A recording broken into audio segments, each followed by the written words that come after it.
to Joseph, God caused him to be promoted by Pharaoh to second in command in Egypt. He began storing food because God revealed to him that a great famine was coming over the land.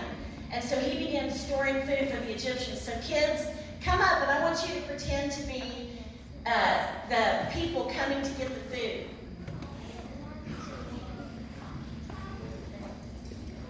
Everybody was starving. They had no grain to make bread. But Joseph had a storehouse set aside, and all the kids, all the people of the land got food and saved their life. But not only was it just random people, it was to him that his 11 brothers came. Remember the brothers that beat him and sold him into slavery, and they hadn't seen him all these years. But they didn't know this was Joseph, because here's a man who is second in command in Egypt. They never dreamed. They thought their brother was dead. When they arrived, they all bowed down before Joseph.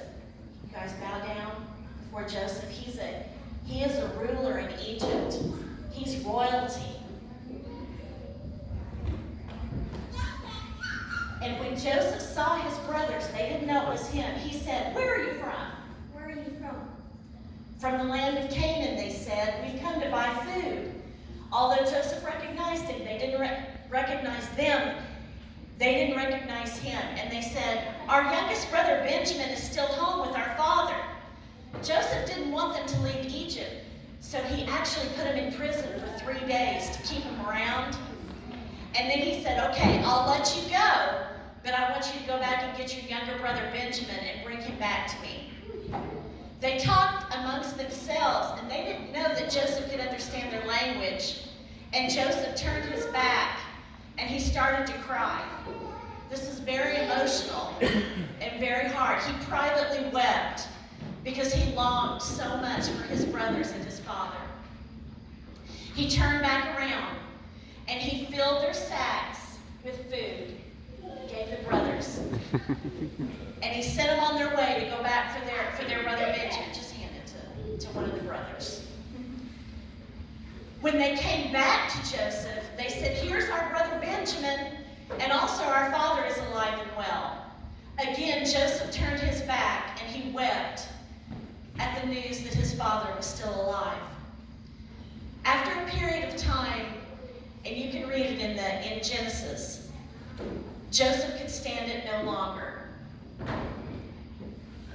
There were many people in the room, and he said, "Out, all of you! Out, all of you!"